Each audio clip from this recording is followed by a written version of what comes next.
9.8 आपको हर समय आता रहेगा।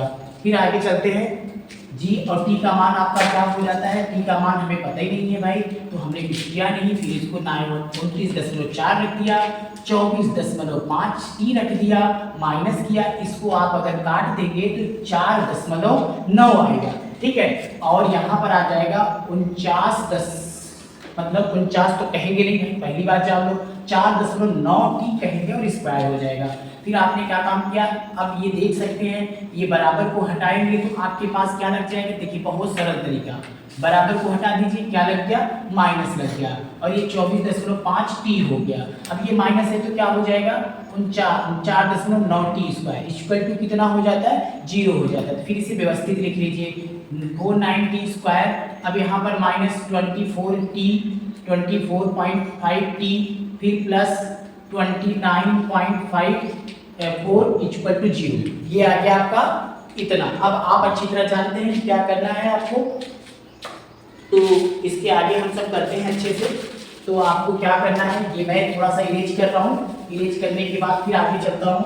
तो देखिए अब आपको ये पता है कि यहाँ पर स्क्वायर आ गया है, आपको ख्याल आता होगा कि x square plus 5x plus 10 ऐसा क्वेश्चन कहाँ मिलता था, ये गुणनखंड में मिलता है। तो कोई बात नहीं, गुणनखंड कर सकते हैं, चाहे सीधराचार कर सकते हैं, कक्षा 10 में आपने पढ़ा होगा। तो हम सब ने सीधराचार से करना शुरू किया, सीधराचार्य विधि।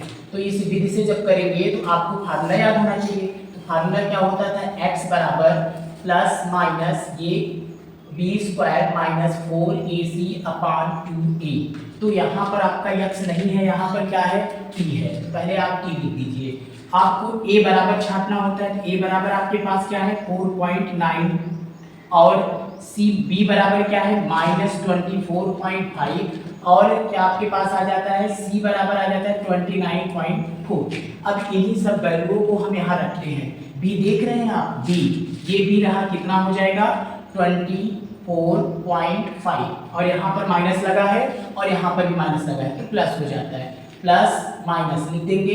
फिर आप यहाँ b की जगह पर माइनस 24.5 का स्क्वायर कर देंगे, माइनस 4, a का मान आपके पास मौजूद है 9.8, और यहाँ पर सॉरी a का मान यहाँ पर है, a का मान है 4.9 इंटू c का मान आपके पास है 29.4 अपान क्या हो जाएगा 2, a का मान फिर देखिए 4.9 है।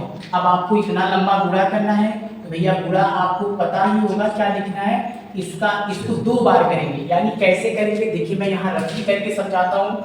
ये ऐसे 2 बार जब गुणा करेंगे, इसका आ जाएगा 600.25, ये गुणा करने पर इतना आ जाता है, और फिर इसका जब गुणा करेंगे तो आपका कितना आ जाएगा 576.24, ये आपका गुणा करने पर आ जाता है। कैसे गुणा किए होंगे, 4 का गुणा इसमें बराबर इतना लिख दिए, इसका जब इसमें मल्टीप्लाई करेंगे 9 पॉइंट कितना 8 हो जाएगा। और आपको मैं फिर से बता दूं, इसको जैसे था वैसे लिख दिया हूं, प्लस माइनस इसको लिख दिया हूं, इसको 2 टाइम मतलब यही चीज लिखकर 2 बार गुणा किया हूं तो ये आ जाएगा। 4 का गुणा इसमें किया हूं, फिर जितना आएगा फिर इसमें किया हूं, कितना आ गया। अब क्या करना होता है भाई साहब, फिर से देखिए मैं उधर से यहाँ आ रहा हूँ, ये आपका यहाँ आ जाता हूँ, तो यहाँ पर अगर नीचे दिख रहा हो तो यहाँ पर लिख देता हूँ, t बराबर आपका क्या आ गया 24 और यहाँ पर आपका क्या आ जाएगा, इन दोनों को घटा देंगे तो 40, इसको जब घटाएंगे तो 24.01 आएगा और नीचे 9.8 हो जाएगा। अब आपको याद होगा ये किसका रूट है, 25 होता तो आप फटाक से 5 बता देते, लेकिन अब क्या करेंगे, इसके लिए आपको कक्षा 8 में डिवीजन मेथड बताया गया होगा, तो इतना तो आपको आता होगा, ये कर लीजिएगा। करने के बाद जब इससे आएगा तो इसका कितना हो जाता, 4.24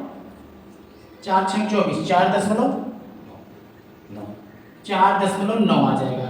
ये इसका स्क्वायर रूट होगा क्योंकि 25 के करीब में है तो 4.9 आ जाता है, लगभग आएगा भैया, अपना देख लेना करके। अब t बराबर 24.5 माइनस 4.9 बटा 9.8, ये plus minus plus minus plus minus. अब आपने रूल पढ़ा था तो मैं यहाँ से थोड़ा सा इरेज कर देता हूँ तो आप सबको पूरा सवाल आ जाएगा। भाई वाइट बहुत छोटा है, तो t बराबर आपने देखा 24.5 प्लस माइनस 4.9 बटा 9.8 आ गया। इसका ये मतलब होता है, एक बार इसको जोड़ दो, मतलब t बराबर लिखकर 24.5 और प्लस 4 9, एक बार जोड़ देते हैं 9.8। जब इसको जोड़ देंगे तो 9 और 5 14, 4 दशमलव लगा देंगे, 4 4 8 1 9 और आपका यहाँ पर आ जाएगा 2, 29.49 को जब इसको काट देंगे बेटा तो t बराबर 3 सेकेंड, ये आ जाता है एक आंसर।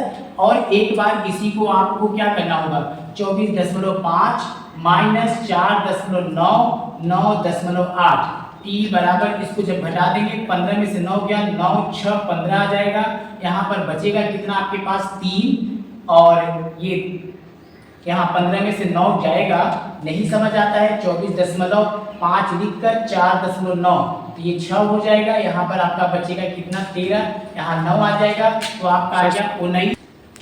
t बराबर एक बार हमने जोड़कर 3 सेकंड ला दिया, तो t बराबर 24.5 माइनस 4.9 और 9.8 लिखने के बाद जब मैं इसको घटा दे रहा हूँ तो क्या आ जाता है 19.6 और ये 9.8, इसको काट देंगे तो t बराबर कितना आ गया 2 सेकेंड। तो आपका वैल्यू आ गया t बराबर 2 सेकेंड और एक t बराबर कितना आ गया है 3 सेकेंड। मतलब इस सवाल का आंसर जो होता है 3 सेकेंड और 2 सेकेंड आएगा। तो ऐसे ही कठिन से कठिन सवालों को सॉल्व करने का मैं आपको बताऊंगा।